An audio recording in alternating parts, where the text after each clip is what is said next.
3, 2, 1, 0. All engine running. Liftoff. We have a liftoff.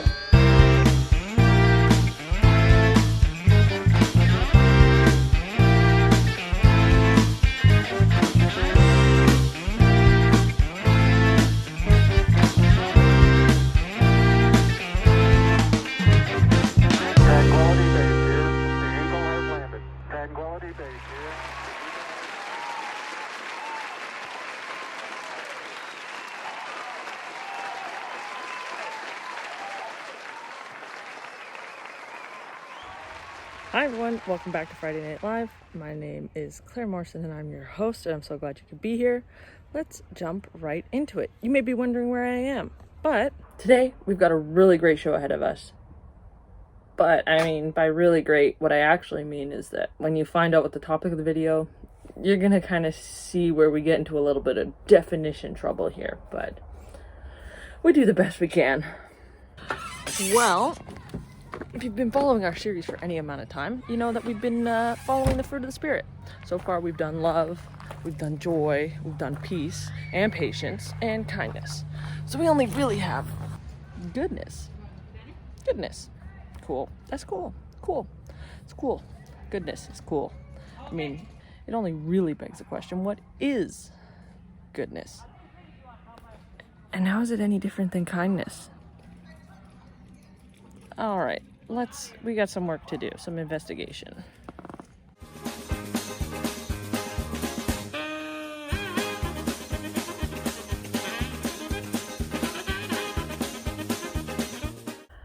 So, this approach has evidently not provided me with the results I would have hoped. You know, I thought definitions would have provided a little bit of clarity. So, I decided we have to investigate further. Let's talk about this actual word, goodness. You know, we've got good, and then we have ness. I'm going to start with good, and then maybe get to ness if I'm feeling really confident. Let's start with good. Good. Not great, not bad, good. Let's see here. Maybe it'd be easier if I actually just, classified things that are good. I mean, I have this marshmallow here, which is pretty good for me, but some people don't like these. No, and then on the other hand, there's mushrooms, which for me are bad, but I know people who really like them. This is getting more and more confusing. This is all subjective. What is good? What is bad? Oh, this sounds like a task for the one and only Jocelyn, so we're gonna head out of the summer edition studio, and we're gonna head over to see what Jocelyn has to say. We'll be right back. Bye, everyone.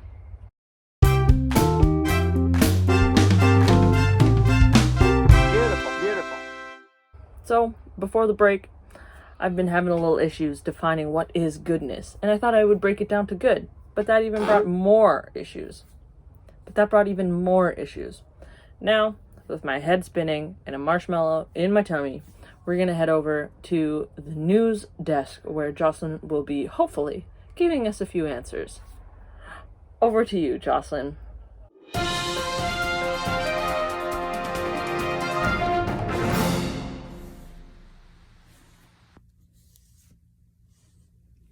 Oh, hi, Claire. You caught me. I'm in the library today. I'm trying to figure out what book to read, and it's kind of funny that the first thing I pulled out is called Directions for Getting Lost. I mean, how am I supposed to decide which book is good? How am I supposed to decide which one is better or which one is best? Especially when all the books are lined up together like this, and all I can do is really compare them. I mean, I wish there was a standard. I wish there was a way to know what is good. I think sometimes in our culture we have this problem because we are asked to decide what's best for ourselves.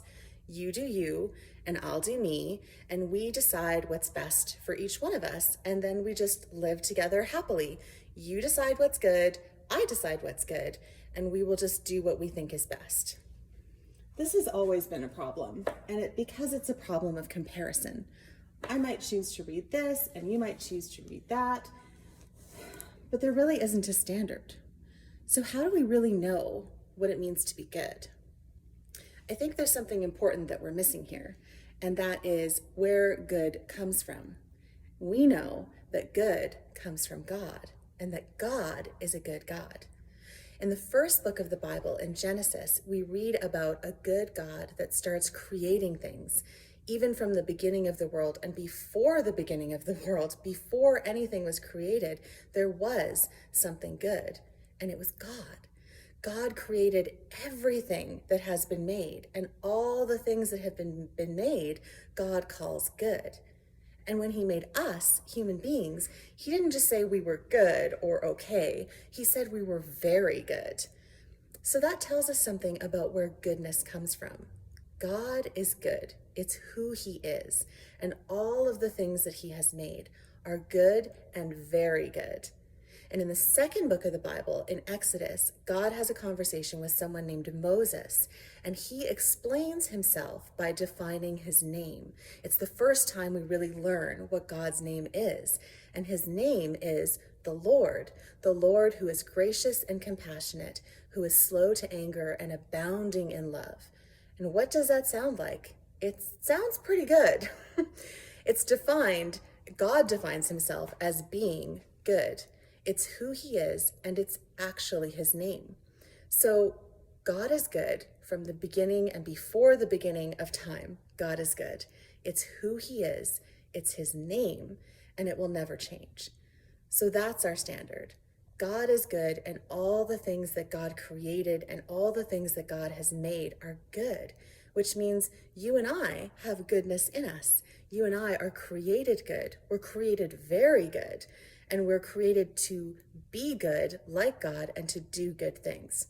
So when we look at Galatians in chapter 5 and the fruit of the Spirit and what God is asking of us, he's asking us to be good and kind. He's asking us to stay in step with the Spirit, to stay in relationship with Jesus, to be in prayer and communication with God. Because learning from the source, learning from the standard, learning from the person who defines himself as good, teaches us what it means to be good, and so that we can be living in alignment with him. Now, I know this is a really big concept and we didn't have a lot of time to talk about it today, but I hope that clarifies. I mean, being kind and being good, it sounds the same, and it's kind of the same because it's all part of who God is and how God defines himself. Good and kind are God's name. Good and kind are who God is and who he calls us to be. Okay, over to you in the studio, Claire.